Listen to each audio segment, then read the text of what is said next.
그렇게 애를 쓰고 그렇게 간절히 그렇게 힘을 쓰며 기도했다는 것입니다. 결국 그 기도를 하며 주님은 십자가를, 그 참혹한 십자가, 그 중압감 주는 십자가를 향해 담대히 나아갑니다. 그리고 십자가를 극복하고 결국 부활의 영광으로 나타나신 줄로 믿습니다. 그런데 똑같은 겟세마네 동산에 있던 제자들, 그들은 주님이 기도해라, 기도해야 한다, 지금은 깨어서 기도해야 될 때다, 기도하지 않으면 감당치 못한다. 그럼에도 불구하고 그들이 육신의 약함으로 너무 피곤하고 육신의 한계가 있으므로 그 한계를 이기지 못하고 졸며 자고 기도하지 못했더라는 것입니다. 결국 기도에 성공한 주님은 십자가를 지셨고 십자가를 극복하시고 부활하셨고, 기도하지 못했던 제자들은 십자가 앞에서 다 뿔뿔이 흩어지고 맙니다. 큰 소리 쳤던 베드로마저도, 다른 사람은 다 주를 버릴지라도 나만큼은 절대로 버리지 않겠습니다, 큰 소리 쳤던 베드로도 별 수 없이 예수님을 3번씩이나 부인하고 십자가에서 도망가는 사람이 되고 말았습니다. 제자들은 아직 십자가의 위기, 십자가의 그 급박함을 알지를 못했습니다. 왜 주님이 저렇게 간절히 기도하시는지, 왜 주님이 저렇게 힘쓰고 기도하시는지 알 수가 없었습니다. 그래서 그들은 아니 지금 무슨 뭐 큰일 났다고, 지금은 무슨 뭐 대단한 때라고 뭘 저렇게까지 요란하게, 그들은 기도하지 않았습니다. 그들은 그냥 졸면서 육신의 몸이 피곤한 대로 육신에 끌려서 몸의 컨디션 따라서 그 컨디션 따라 간 거예요. 환경 따라 간 거예요.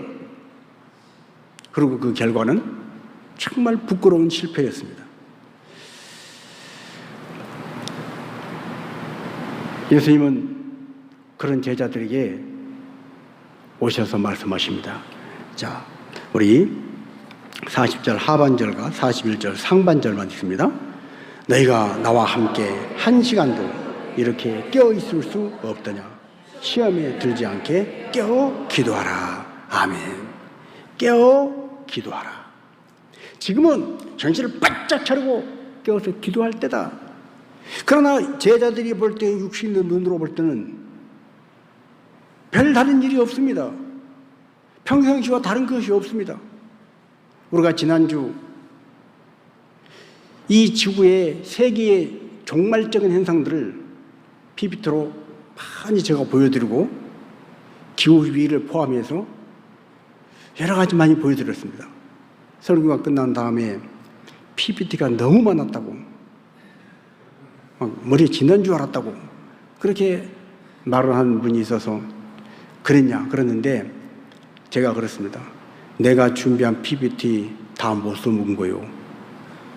그렇습니다. 저는 준비했던 거 정말 어마어마하게 많은, 우리 시대에 얼마나 위기감이, 우리 시대의 세계의 종말적인 현상들이 얼마나 많은지, 여러분 우리가 지금 태만하게 이 땅에서 먹고 사는 일, 이 땅에서의 출세, 이 땅에서의 보란듯이 사람들 앞에 뭐 자랑거리로 살면 그것에 지금 매여 있을 때가 아닙니다. 여러분, 내가 아무리 성공하고 아무리 시험에 합격하고 아무리 1등을 해도 우리가 살고 있는 지구 자체가 종말이 되고 끝이 나버리면 내 개인의 삶이 끝난 것이 아니라, 우리 가족이 전체가 삶이 종말이 맞이한 것이 아니라, 이 나라와 이 민족이 없어진 것이 아니라 이 전 세계가 마지막 종말로 가면 그게 무슨 소용이 있겠습니까?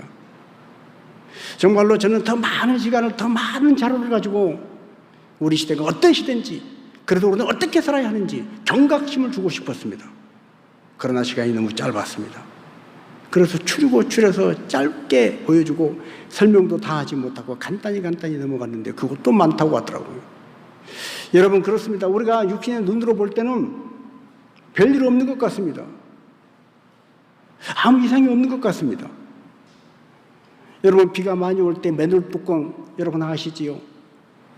평상시 그 쇠붙이, 두꺼운 맨홀 뚜껑이, 그 뜨거운 쇠붙이가 뭐 솟아 오르리라고 누가 생각했겠어요?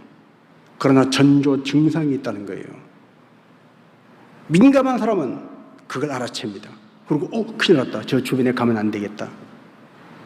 그러나 그걸 알아채지 못하면 주변에 갔다가 화를 당하는 것입니다. 여러분 뉴스에 보셨죠? 맨홀 뚜껑의 위력이 얼마나 센지 솟구쳐서 버스 바닥을 뚫고 올라왔습니다. 다행히 사람들이 앉아있는 의자가 아닌 가운데를 뚫고 올라와서 인명피해는 없었지만 그런 일이 생겼더라는 거예요. 여러분, 뚜껑은 쇠붙이로 되어 있는 맨홀 뚜껑이 닫혀있는 것처럼 오늘 우리가 육신의 눈으로 보는 세상은 매일매일 그런 별반 다름없는 평범한 일상들 같습니다. 제자들이 보기에도 그랬어요. 제자들이 보기에 다른 데처럼 겟세마네 동산은 여전히 평상시 광경 그대로였습니다. 자기들이 봐왔던 그런 그 뷰 그대로였습니다. 그런데 예수님이 유달리 오늘은 힘쓰고 해서 기도를 하십니다. 그러면서 제자들에게 강조를 하십니다. 제자들은 아이고 예수님 오늘 유독 왜 저러시나. 그러면서도 그래 기도하라고 그러시니까 기도해야지 흉내는 내지만 그 흉내내는 것이 마음에 뜨겁게 동기부여가 안 되고 마음에 뜨겁게 달아오르지 않았는데 겉모양만 하는 척 마지 못해서 흉내만 내는 것이 얼마나 오래 가겠습니까? 머지않아 불과 5분이 안 돼서 피곤하고 졸리고 오늘 하루 종일 돌아다녔더니 피곤하다. 예수님은 오늘 우리와 하루 종일 전도하시고 병든 자를 고쳐주시고 하늘나라의 복음을 가르쳐주시고 피곤하실 텐데 피곤하지도 않나? 예수님 참 대단하시다.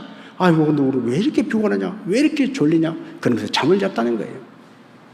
그들에게 하신 말씀이 뭡니까? 시험에 들지 않게 깨어 기도하라는 거예요. 시험에 들지 않게. 여러분 매일매일 맨홀 뚜껑이 그대로 있는 것이 아닙니다. 언젠가 솟구쳐 올 때가 있다는 거예요. 산사태 멀쩡한 산이 가만 그대로 있는 것이 아니라 한꺼번에 쏟아져서 집을 덮칠 때가 있다는 거예요. 우리 인생에도 그런 시험이 때가 올 때가 있다는 거예요. 그때 시험에 들지 않도록 깨어 기도하라. 자, 예수님은 어떻게 기도하셨습니까? 정말로 간절히 기도했습니다. 누가복음 22장 44절 같이 한번 읽습니다. 예수께서 힘쓰고 애써 더욱 간절히 기도하시니 땀이 땅에 떨어지는 핏방울같이 되었더라. 얼마나 힘을 썼는지, 얼마나 애를 썼는지, 얼마나 간절히 기도했는지 여러분 모세혈관이 터져서 땀이 땅에 떨어지는 핏방울같이 되었더라는 거예요. 여러분 우리가 어떤 일에 집중해서 신경을 쓰고 스트레스를 많이 받으면 눈이 충혈돼서 눈 속에 모세혈관이 터져서 눈이 빨갛게 충혈될 때가 있습니다. 그런데 온몸에 이 모세혈관이 터져서 땀이 핏방울이 돼서 흐르는 그 간절함, 그 애씀, 그 힘씀을 가지고 예수님이 기도하셨다는 거예요. 언제요? 아직 아무런 전조 증상이 안 보이는 것 같을 때, 똑같을 것 같을 때, 십자가가 바로 눈앞에 온 것도 아니고 위기의식이 느껴지지 않는 그런 평안한 겟세마네 동산에 아이고 오늘 하루도 고단했다 좀 쉬자. 제자들 생각엔 이제는 좀 쉬고 편안하게 아이고 바람도 시원하게 불고 동산에 있으니까 좋다. 찬양이나 좀 하고 좀 잠이나 자고 쉬었다 가자. 그럴 때 예수님이 이렇게 기도하셨다는 거예요. 그렇습니다. 여러분 우리가 시험에 들지 않기 위해서 우리는 언제 기도해야 하는 것입니까? 평소에 기도해야 하는 것입니다. 우리가 언제 기도해야 하는 것입니까? 아무런 문제 없을 때 기도해야 하는 것입니다. 문제가 닥쳐서 위기가 닥쳐서 믿음을 내보이고 기도하려고 그럴 때 없던 믿음이 나옵니까? 되지도 않던 기도가 되는 것입니까? 안 되는 것입니다. 그래서 문제 없을 때 평소에 기도해야 하는 것입니다. 시험에 들지 않도록 깨어 기도하라. 그래서 우리는 항상 매일 삶 속에 주님과 친밀한 교제를 나누고 주님과 친밀한 관계 속에서 기도로 깨어 있어야 합니다. 꼭 이렇게 얘기하면 그렇게 말하는 사람들이 있더라고요. 근데 사람은 좀 위기 때 고난이고 고생을 같이 해봐야 좀 친해지지 않나요? 또 이렇게 말하는 사람이 있어요. 그 말도 맞습니다. 그냥 편안한 일상이 아니라 정말 둘이 두 일은 세 시간 힘든 일을 고생을 같이 하고 나면 그 일로 인해서 더 끈끈해지고 가까워지긴 합니다. 그래서 우리는 고난 때 주님과 가까워지지 않습니까? 아무런 문제가 없을 때 가족 모두가 건강하고 하는 일이 잘 되고 마음에 걱정거리가 없을 때 주님을 간절히 찾지 않습니다. 그런데 식구 중에 누가 아픈 정도가 아니라 죽을 병이 걸렸다고 생각해 보십시오. 하나님 살려주세요. 매달리지 않겠습니까? 하던 사업이 빨간 딱지가 붙고 내일 당장 부도가 난 게 생겼을 때 하나님 어떻게 하면 좋아요? 하나님 도와주세요. 매달리지 않겠습니까? 위기 가운데 고난 가운데 주님을 가까이 하고 하나님을 찾는 것은 누구나 다 하는 인지상정입니다. 그러나 기억하십시오. 위기 때만 찾는 하나님이 아니라, 문제가 있을 때만 찾는 하나님이 아니라, 평상시 아무런 문제가 없을 때 하나님과 교제하고 주님을 찾고 주님과 가까이 하던 사람, 그 가까이 하던 주님, 그 주님과 환상적인 팀워크를 이룰 때 위기는 더 훨씬 수월하게 넘어간 줄로 믿습니다. 여러분, 사람도 그렇지 않아요? 고난을 만나서, 위기를 만나서 어떻게 하면 이 위기를 극복할까? 우리 힘을 합치자. 그래서 힘을 합쳐서 고난과 위기를 이겨낼 수도 있지만, 평상시 둘이 잘 이야기가 잘 통하고 호흡이 잘 맞고 눈빛만 봐도 탁탁탁 척청 서로 팀워크가 잘 맞는 사람, 그런 훈련이 잘 되는 사람끼리는 위기가 왔을 때 힘쓰고 애쓰고 그걸 이겨낸 것이 아니라 눈빛만 바로 어떻게 한 줄 알지? 그래, 우리 평상시 훈련했던 대로 하자. 그리고 서로 팀워크가 잘 맞아서 그 어려움을 쉽게 이겨나가는 것입니다. 여러분 인생에 어떤 위기가 오고 어떤 문제가 닥쳤을 때 주님과 평소에 친밀한 교제를 나누고 주님과 화려한 팀워크가 형성된 사람은 그 위기를 쉽게 수월하게 넘어갈 줄로 믿습니다. 그래서 기도는 문제 없을 때 평소에 하는 것입니다. 위기 때만 하는 것이 아닙니다. 여러분, 운동도 그러지 않습니까? 운동을 언제 하나요? 운동이 몸이 아파서 죽게 된 것일 때 하는 것입니까? 운동은 평상시 하는 것입니다. 근육을 언제 만들어요? 평상시 만드는 거예요. 평상시. 아이고, 내일 내가 데이트를 하는데 내가 근육질로 좀 보여야지. 오늘 근육을 만들어야 되겠어. 하룻밤 새워서 근육을 만들어가지고 다음날 근육을 보여줄 수 있나요? 여러분, 운동도 기도도 평상시에 문제 없을 때 꾸준히 해야 하는 것입니다. 자, 그런데 성경은 뭐라고 말합니까?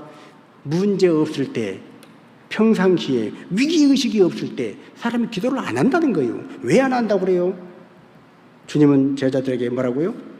마음은 원하지만 육신이 약하다는 거예요. 육신. 우리 인간의 몸, 육신, 네 육신적인 생각, 이것을 뛰어넘어야 하는데 이걸 뛰어넘을 수가 없습니다. 안 되는 거예요. 제자들 입장에서는 지금 주님 왜 저렇게 기도하실까? 왜 저렇게 간절히 기도하실까? 오늘 참 이상하시네. 그러나 주님은 알고 계셨습니다. 곧 이후에 십자가의 참혹한 그 과정을 통과하셔서 부활의 영광으로 나타나야 할 그 모든 과정을 알고 계셨기에 까닭에 주님은 그렇게 간절히 기도하셨던 것입니다. 제자들은 그러나 그걸 몰라요. 모르기 때문에 기도하는 거예요. 그럼 우리는 어떻게 해야 합니까? 우리는 언제 기도하는 것입니까? 평상시 기도해야 하는데, 문제 없을 때 기도해야 하는데, 누가 문제 없을 때 기도합니까? 기도하라는 말씀에 순종해서 기도의 두 손을 모은 사람이 문제 없을 때 평상시에 기도하는 사람입니다. 아무런 문제가 없을 때, 기도해야 될 필요성을 못 느낄 때 성경 말씀에 기도하라, 항상 기도하라, 기도시는 죄를 범하지 말아라, 너희 하나님 앞에 부르짖어 기도해라, 교회에서 담임 목사가 기도하십시오 할 때 그 말씀에 기도하라 그러니 기도해야 되겠다, 순종하며 기도할 때, 그때 보지 못했던 맨홀뚜껑의 그 위기의식이 느껴지는 것입니다. 영적인 감각이 살아나는 것입니다. 그래서 더 간절해지는 것입니다. 더 기도가 깊어지는 것입니다. 그리고 그 깊어지는 기도를 통해서 정말로 위기가 왔을 때 시험에 빠지지 않고 시험을 이기고 승리하는 자가 된 줄로 믿습니다. 자, 예수님은 이렇게 힘쓰고 애쓰고 간절히 기도하는 이 엄청난 기도를 통해서 십자가를 뛰어넘은 것입니다. 십자가를 뛰어넘을 수 있는 이 기도, 이 엄청난 기도를 주님은 어떻게 하실 수 있었는가? 어떻게 주님이 이렇게 간절한 기도를 할 수 있었을까요? 어떻게 이 능력 있는 기도를 할 수 있었을까요? 십자가를 뚫고 나가서 부활로 나오는 이 능력의 기도를 주님은 어떻게 하실 수 있었을까요? 하나님의 아들이니까요? 아니요.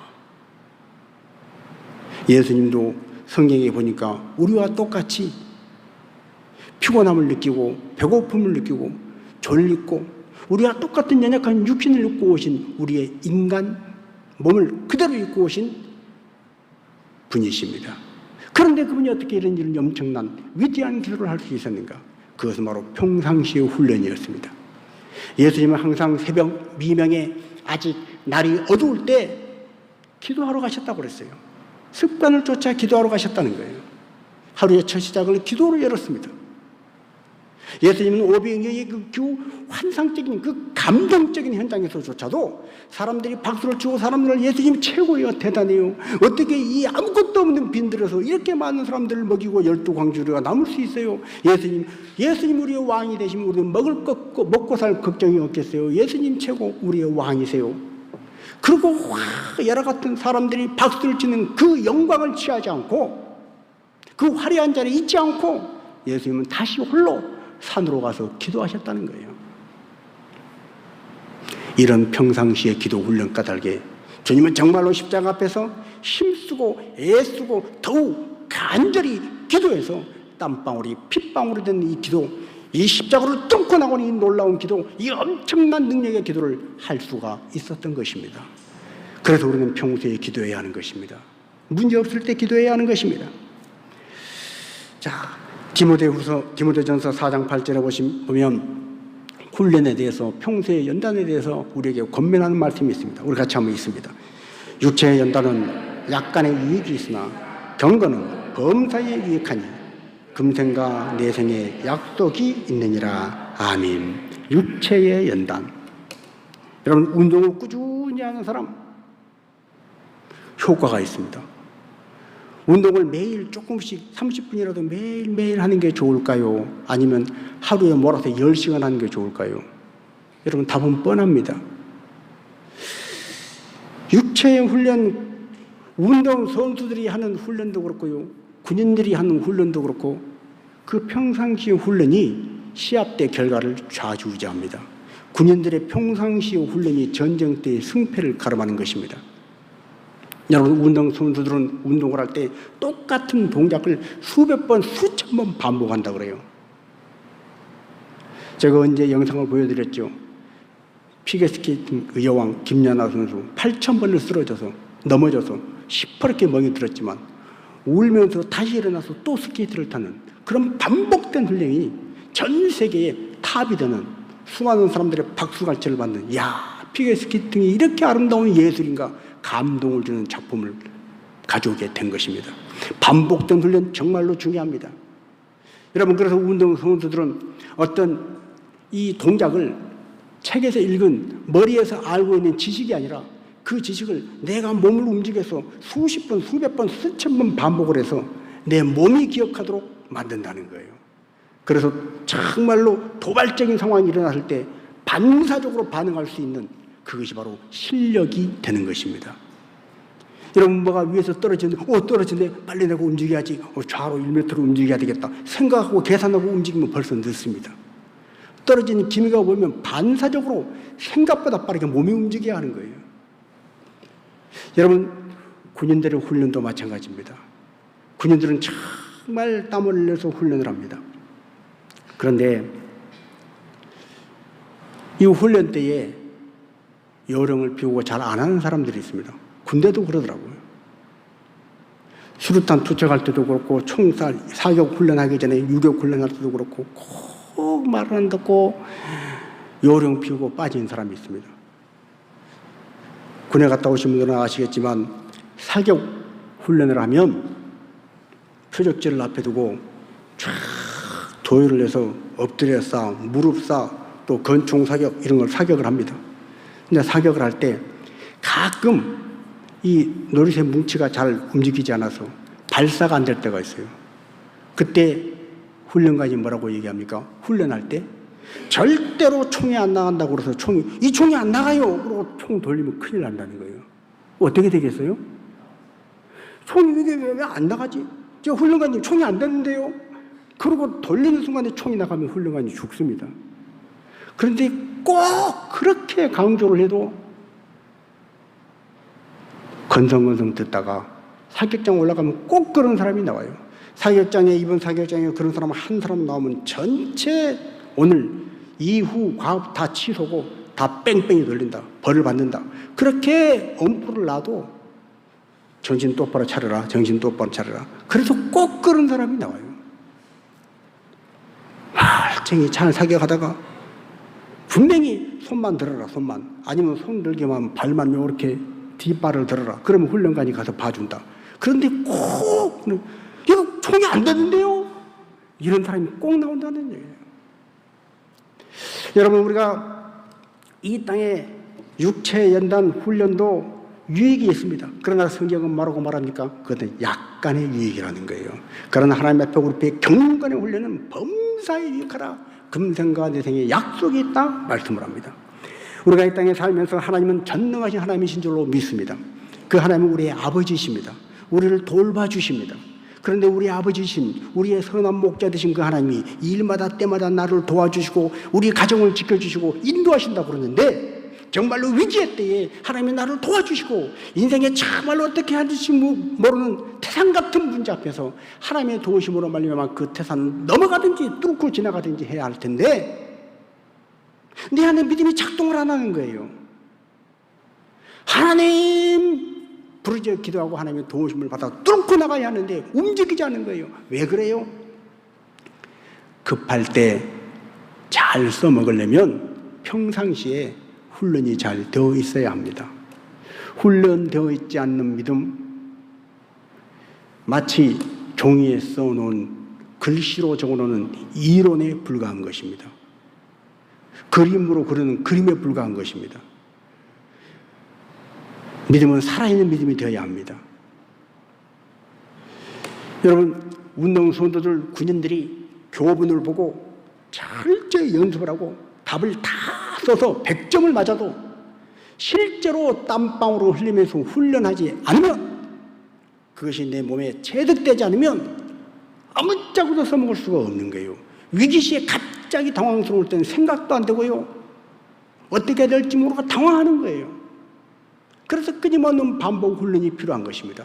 경건 훈련도 마찬가지입니다. 하나님 앞에 우리 인생의 위기를, 우리 사랑하는 자녀들의 안달의 모든 만남과 인생의 삶의 크고 작은 문제들 앞에서, 가정뿐 아니라 우리 인생 전반에 걸쳐서 하나님 앞에 어떤 문제를 만났을 때, 위기를 만났을 때 하나님이 정말로 살아계시고 하나님이 정말로 전능하신 하나님이시고 하나님이 정말로 나의 아버지 되심을 체험하고 경험하고 맛볼 수 있는 그 놀라운 경험을 통해서 이기고 승리하기 위해서는 평상시 훈련과 평소 때의 경건 훈련이 중요한 것입니다. 자, 그래서 우리는 경건 훈련에 힘쓰고 애써야 합니다. 그러나 이 땅을 살아가는 사람들은 약간의 유익인 이 육체 연단은 얼마나 힘쓰고 애썼는지 모릅니다. 여러분, 살을 빼기 위해서 또는 좋은 몸매를, 근육질 몸매를 가지기 위해서 얼마나 열심히 하는지 블로거들에 올린 걸 보면 먹는 것을, 식단을 얼마나 철저하게 관리하는지, 어떻게 저거 먹고 사나, 어떻게 저렇게 쓰고 맛없는 것만 먹고 어떻게 사나 할 만큼 그런 것만 몇 달을 먹었다는 거예요. 그리고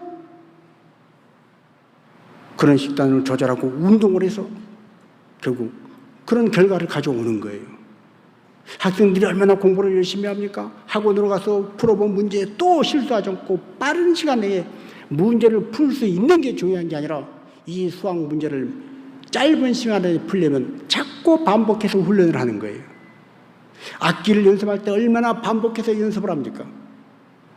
기계장치 하나 다룰 때 얼마나 반복해서 숙련되도록, 알아서 손가락이 가고 알아서 몸이 움직이도록 얼마나 반복해서 훈련을 많이 합니까? 자, 그런 훈련을 하면서도 정작 영적인 부분에 있어서 하나님 앞에 경건 훈련은 어떠한가? 사람들은 투자하려고 하지 않습니다. 훈련하려고 하지 않습니다. 그리고 기대만 잔뜩 하는 것입니다. 하나님 도와주세요. 왜 안 도와주세요? 하나님 전능하시다면서요. 하나님은 못하시는 것이 없으시다면서요. 하나님 기도하시면 응답해 주신다면서요. 왜 기도가 응답이 안 되고 전능하신 하나님 왜 이것 하나 해결하지 못하십니까? 여러분, 훈련과 반복된 연습이 없이 어떻게 금메달을 따져요? 이 땅에 일도 안 되는데. 하물며 약간의 유익에는 이 땅의 그 육체의 훈련도 그러하거니와 범사에 유익한 인생의 모든 일에 유익한 경건의 훈련 말에 무엇하겠습니까? 그럼에도 불구하고 사람들은 평소에 훈련을 하려고 하지 않습니다. 아무 문제 없을 때 하나님 말씀에 귀를 기울이고 아무런 위기의식을 느껴지지 않을 때 하나님 앞에 예배하는 예배함을 통해서 하나님을 만나기로 갈망하고 아무런 걱정 의심이 아직 없을 때 찬양을 배워서 찬양의 그 곡조가 내 입술 속에서 바래지는 그 훈련, 이 작은 거 하나만 잘 돼 있어도 인생의 위기를 만났을 때 그 찬양이, 그 기도가, 그리고 그 암송하고 선포했던 그 말씀이 그를 지켜주시고 그를 이끌어주시고 그 가정을 보호해주심에도 불구하고 사람들은 투자하려고 하지 않는다는 거예요. 그러면서 기대만 잔뜩 하는 것입니다. 금메달 따기만 원하는 것입니다. 1등 하기만 원하는 것입니다. 위기 때, 급할 때 내보일 수 있는 믿음, 그 믿음이 진짜 믿음입니다. 자, 그런데 이게 쉽지만은 않습니다. 성경에 보면 우리가 그토록 이 사람은 정말로 믿음의 사람이었다, 훌륭한 사람이었다 하는 사람들조차도 실수를 한 것이 다 기록이 되어 있습니다. 여러분, 다윗을 보십시오. 다윗은 이새의 아들 다윗을 보면 내 마음에 합한 자라 할 만큼 정말로 하나님 보시기에 빼어난 사람. 그러나 그 다윗도 평상시 훈련을 잘 열심히 할 때는 정말로 가는 곳마다 하나님께서 다윗과 함께 하심으로 다윗이 이기더라. 그러나 다윗이 방심하고 평상시 훈련에서 느슨해졌을 때 결국 그는 밧세바 사건을 일으키고 맙니다. 부하들은 다 전장하러 나가 있는데 혼자 왕궁에서 낮잠을 자다가 늦지막 저녁 때 일어나서 왕궁을 산책하다가 그만 밧세바 목욕 장면도 보고 그 밧세바 사건으로 결국 충신 우리아를 죽이는 사건까지 반복된 죄를 짓게 되는, 하나님 앞에 정말로 어긋나도 완전 미끄러져서 완전히 어긋나 버리는, 어떻게 다윗이 이럴 수 있는가? 어떻게 다윗이 이런 일을 할 수 있는가? 다윗뿐입니까? 여러분, 솔로몬, 다윗의 아들 솔로몬은 하나님 앞에 1000번제를 드렸던 사람입니다. 다른 어떤 부귀영화도 구하지 않고 장수도 구하지 않고 지혜만을 구하고 하나님이 내게 맡겨주신 백성을 잘 다스릴 수 있는 지혜를 주세요. 하나님이 보시기에 그 기도가 너무 예쁜 거예요. 그래, 알았다. 내가 너에게 지혜를 주마. 전무후무한 지혜를 주마. 지혜뿐 아니라 네가 구하지 않은 부귀영화, 내가 장수 다 줄게. 그랬던 솔로몬이 말년에 하나님을 떠나고 우상을 섬길 줄 누가 알았겠습니까? 믿음의 조상 아브라함을 보십시오. 그 아들 이삭을 보십시오. 가는 곳마다 제단을 쌓았던 믿음의 조상 아브라함, 그 아브라함이 자기 목숨 위태로워서 겁이 나서 자기 부인을 살해를, 부인이 아니라 아내가 아니라 동생이라고 거짓말을 하는, 그거를 똑같이 그 아들 이삭이 자기 아내 리브가를 아내를 하지 않고 동생이라고 거짓말하는, 거짓말로 위기를 어떻게 넘겨보려고 하는 이런 꼼수를 부리게 되는 정말로 수치스럽고 부끄러운 그런 이야기들, 그런 이야기들이 성경에 다 기록이 되어 있습니다. 베드로를 보십시오. 베드로 제자들 중에 가장 열정적이었던 사람, 예수님을 발견하자 옷을 벗어주고 물로 뛰어들었던 사람, 다른 사람이 다 주님을 배신하고 떠날지라도 나는 그러지 않겠다고 다짐했던 베드로, 그 베드로마저도 결국은 예수님을 3번씩이나 부인하는 사람이 되고 말았습니다. 여러분, 잘하던 사람도 정말로 프로 선수도 실수할 수가 있어요. 원숭이가 나무에서 떨어질 때 있는 것처럼 금메달리스트도 삐끗해서 넘어질 수 있어요. 하물며 평범한 사람이요, 평소에 훈련과 연습하지 않으면 계속해서 미끄러지는 거예요. 날마다 떨어지는 거예요. 날마다 깨지는 거예요. 그래서 평소의 훈련이 중요한 것입니다. 평소의 훈련은 정말로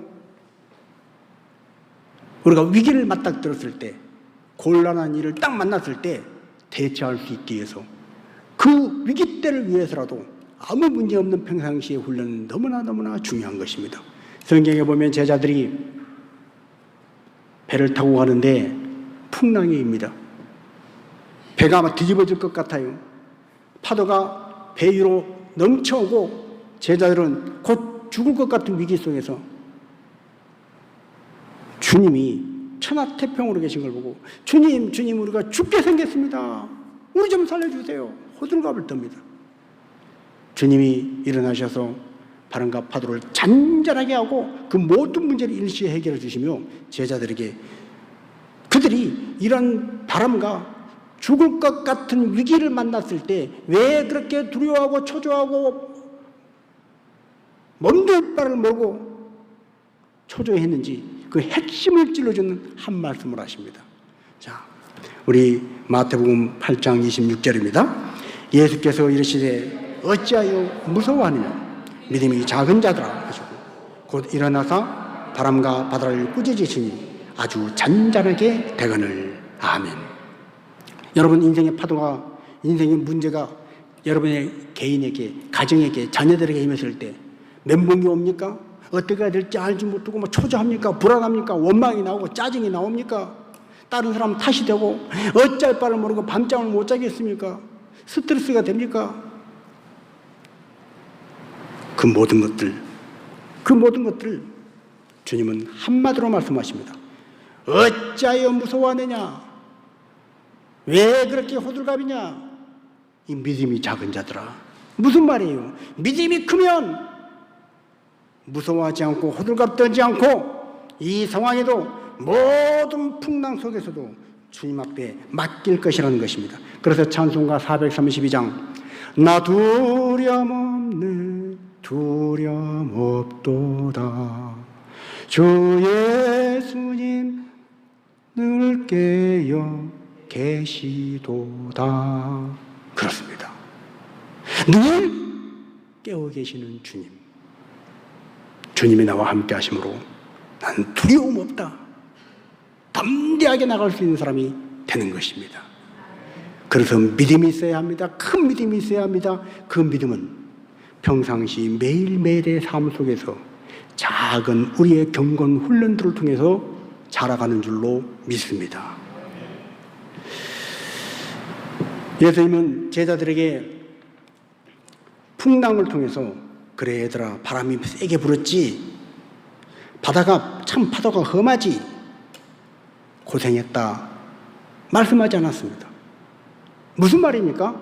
오늘 우리가 살아가는 환경, 우리를 둘러싼 여건들을 하나님께서 그래 요즘 참 만만치 않다, 힘들다, 어렵다, 내가 안다, 그렇게 먼저 위로해 주시는 것이 아니라 얘들아 환경이 중요한 것이 아니고 너희 믿음이 중요하다, 문제가 중요한 것이 아니라 문제보다 더 큰 믿음이 너에게 있느냐 없느냐가 문제란다. 이것이 우리에게 말씀해 주시는, 들려주시는 주님의 음성인 줄로 믿습니다. 여러분, 우리가 금요일날 사도행전 5절 강의할 때도 들었지만 초대교회 또한 우리의 차이점, 극명한 차이점은 가장 특별한 차이점 중에 하나가 뭐라고 그랬습니까? 그것은 바로 성령의 충만을, 성령의 불같은 역사를 바라보는 뜨거운 기도가 있느냐 없느냐입니다. 초대교회는 정말로 성령의 불을 받고 성령의 불을 받아서 정말로 목숨까지도 들어가지 않고 숨도도 들어가지 않고 복음을 전하는 열정이 있었습니다. 그러나 오늘날은 기도가 교양 있는 기도가 되고 말았습니다.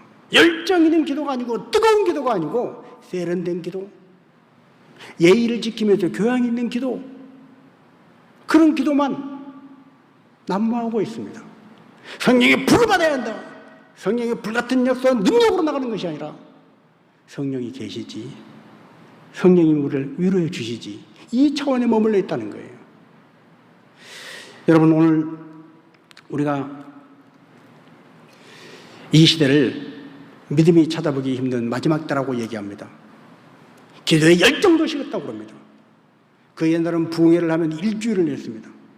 요즘 부흥회를 3일만 해도 힘들다고 합니다.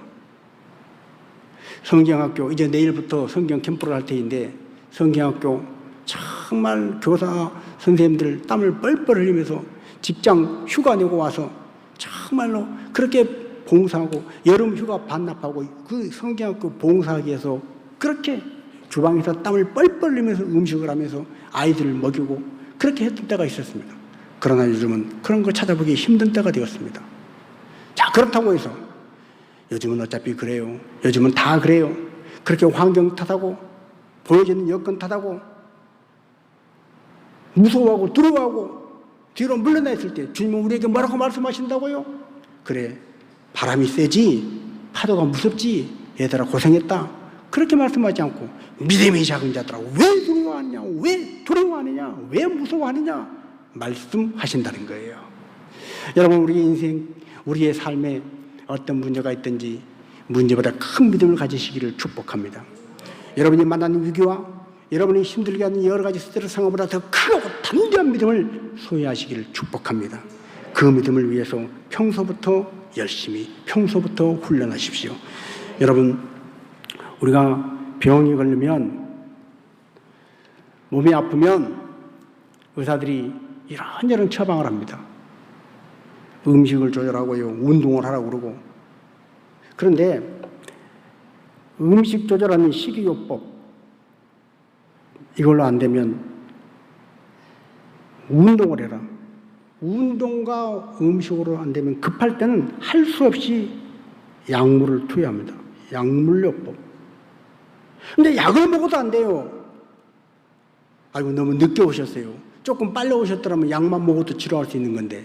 그러면 이제는 마지막에는 어떻게 하는 거예요? 수술을 하는 거예요. 수술요법. 여러분, 우리가 인생을 살다 보면 크고 작은 병에 걸릴 수 있습니다. 어떤 사람은 정말 수술을 해야, 수술하지 않으면 안 되는 그런 지경이 될 수도 있습니다. 약을 먹어야 될 경우도 있습니다. 그러나 똑같이 약을 먹고 똑같이 수술을 해도 평상시 운동을 꾸준히 하고 식이요법을, 음식 조절을 잘했던 사람은 훨씬 더 약이 잘 받고 수술이 경과가 좋다는 거예요. 그리고 더 좋은 것은 약물요법, 수술요법 가기 전에 식이요법, 음식 조절 잘하고 꾸준히 운동하면 미리 병을 예방하는 것입니다. 영적인 것도 동일합니다. 우리가 영적인 것도 하나님 앞에 믿음으로 전능하신 하나님이 나를 도와주셔서 넉넉히 이기고 승리하는 삶을 살고 두려워하지 않고 살기 위해서 평소에 경건 훈련이, 그래서 믿음이 조금씩이라도 꾸준히 자라가는 이것이 굉장히 중요하다는 거예요. 여러분, 80년대 초반 제가 처음 서울 올라가고 대학을 다닐 때 등록금은 학교에서 줬습니다. 책값도 학교에서 나왔습니다. 근데 내가 쓸 개인 용돈은 안 주더라고.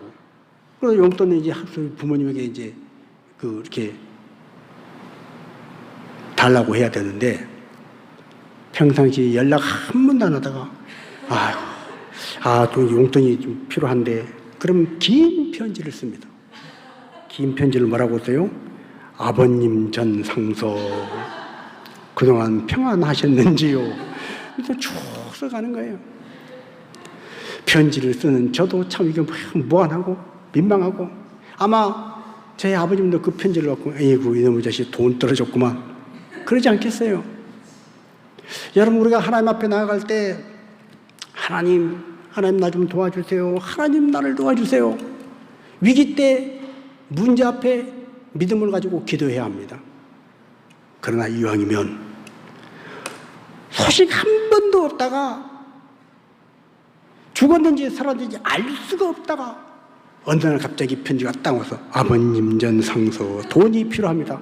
이런 것처럼 하나님 앞에 나가지 말고 평상시 서로 이런 일이 있어요. 오늘 이런 일이 있어요. 좀 돈을 좀 썼어요. 이렇게 하면 부모님이 알아서 아이고 돈 떨어졌겠네. 미리 알아서 주는 이런 관계, 하나님과의 저와의 관계, 우리와의 관계, 이런 관계가 되기를 축복합니다. 그래서 이 다음에 주님 앞에 설 때, 천국과 지옥 그 심판대 앞에 섰을 때 그때 내가 믿음을 내보여야지. 아니요, 믿음은 미리 준비되어 있어야 하는 것입니다. 우리 인생 다 사는 마지막 순간, 그때뿐 아니라 인생을 살아가는 이 땅에서도 위기와 문제를 시험에 들지 않도록 깨어 기도하는 주님의 말씀과 같이 평소에 훈련 잘해서 인생의 실전에서 멋있게 승리하며 살아가는 성도가 되기를 주님의 이름으로 축복합니다.